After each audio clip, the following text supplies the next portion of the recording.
मित्रातिपुत्र नेत्राय त्रयीसत्रभाषात्रवे गोत्रादिगोत्रजत्राय गोत्रात्रेते नमो नमः। कार्तिक का महीना अत्यंत पुनीत और पवित्र माना जाता है। सारे उत्सव कार्तिक के महीने में ही होते हैं, इसलिए दान के लिए भी यह सर्वश्रेष्ठ माना जाता है। बड़े बड़े पर्व इस मास में आते हैं। कार्तिक शुक्ल नवमी को आंवला नवमी के नाम से जाना जाता है। इसे अक्षय नवमी भी कहा जाता है। कहीं कहीं लोग इसे कुष्मांड नवमी के नाम से भी जानते हैं। यह अक्षय नवमी का पर्व दिनांक 10 नवंबर 2024 रविवार को मनाया जाएगा। आज का दिया हुआ दान अक्षय होता है।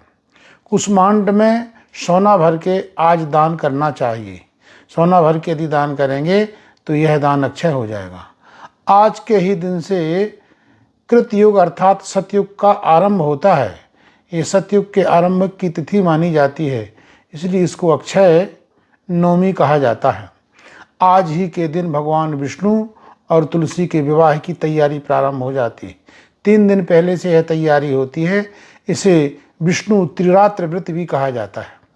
आज के ही दिन समस्त पापों के नाश के लिए संकल्प पूर्वक आंवला की जड़ में भगवान दामोदर का पूजन करना चाहिए। आज धात्री मूल अर्थात आंवला के वृक्ष के नीचे जा कर के भगवान दामोदर की प्रीति के लिए संकल्प करना चाहिए। सर्व पापक क्षय द्वारा श्री दामोदर प्रीत्यर्थम धात्रीमूले श्री दामोदर पूजनम करिष्ये। भगवान धात्री के मूल में भगवान दामोदर का पूजन करना चाहिए।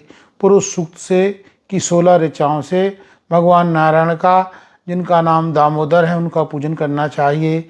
आंवले के मूल में दामोदर की प्रार्थना करनी चाहिए और भगवान दामोदर को आंवले की जड़ में अर्घ्य देना चाहिए। अर्घम ग्रहाण भगवन सर्व काम प्रदो भवो अक्षया संततिर्मेस्तु दामोदर नमोस्तुते। भगवान दामोदर को अर्घ्य देते हुए प्रार्थना करना चाहिए कि आप हमारी संतान को अक्षय बना दीजिए, सदा सर्वदा हम संतति से पर भरपूर रहें। इसी भावना के साथ भगवान दामोदर का पूजन करना चाहिए। फिर इसके बाद प्रार्थना पूर्वक अपराध क्षमा करने के लिए प्रार्थना करना चाहिए। कुमकुम गंध आदि से पुष्पों के द्वारा धात्रै नमः, शांत्यै नमः, मेधायै नमः, प्रकृत्यै नमः, विष्णुपत्न्यै नमः, महालक्ष्म्यै नमः, रमायै नमः, कमलायै नमः, इंदिरायै नमः, लोकमात्रे नमः, कल्याण्यै नमः, कमनीयायै नमः, सावित्र्यै नमः, जगद्धात्र्यै नमः, गायत्र्यै नमः, सुधृत्यै नमः, अव्यक्तायै नमः, विश्वरूपायै नमः, स्वरूपायै नमः, अब्धिभवायै नमः आदि नामों का उच्चारण करते हुए पूजन करना चाहिए। धात्री के मूल में शब्द हो करके तर्पण करना चाहिए। तर्पण के लिए हाथ जोड़ करके प्रार्थना करना चाहिए। पिता पितामहश्चान्ये अपुत्राये च गोत्रिणः ते पिबन्तु मया दत्तं धात्रीमूले क्षयं पयः।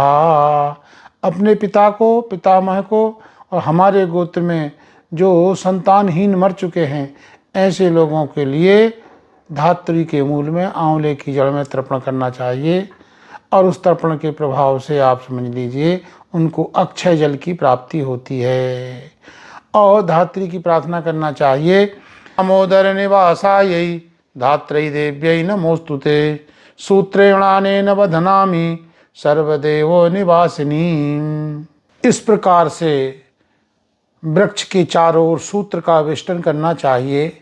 चारों कोनों में बलि देना चाहिए और 8 दिशाओं में दीपक जलाना चाहिए और 8 प्रदक्षिणा करना चाहिए।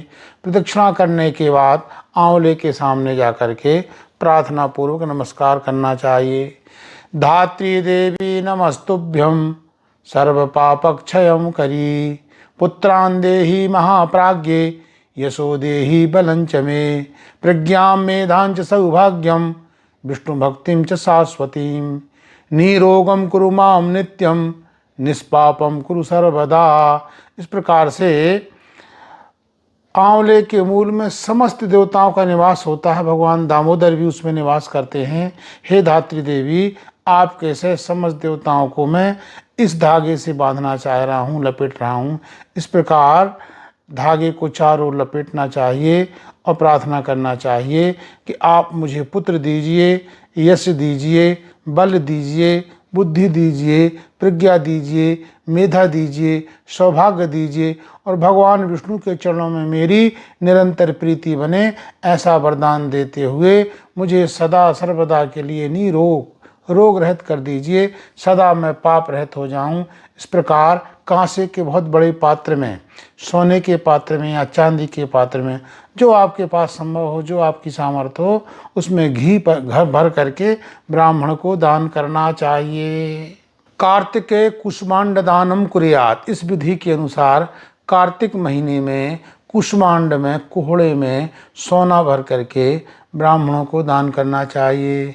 मंत्र बोलना चाहिए, ब्रह्म हत्यादि पापानां ब्रह्मणा निर्मितम पुरा कुष्मांडम बहुबीजाढ्यम अतः शांतिम प्रयच्छ मे। इस प्रकार से प्रार्थना करते हुए कुष्मांड दान करना चाहिए।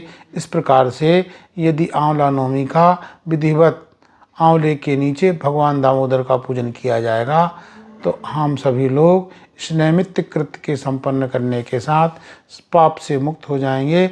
भगवान विष्णु के चरणों में सदा शाश्वती रति हमको प्राप्त हो जाएगी।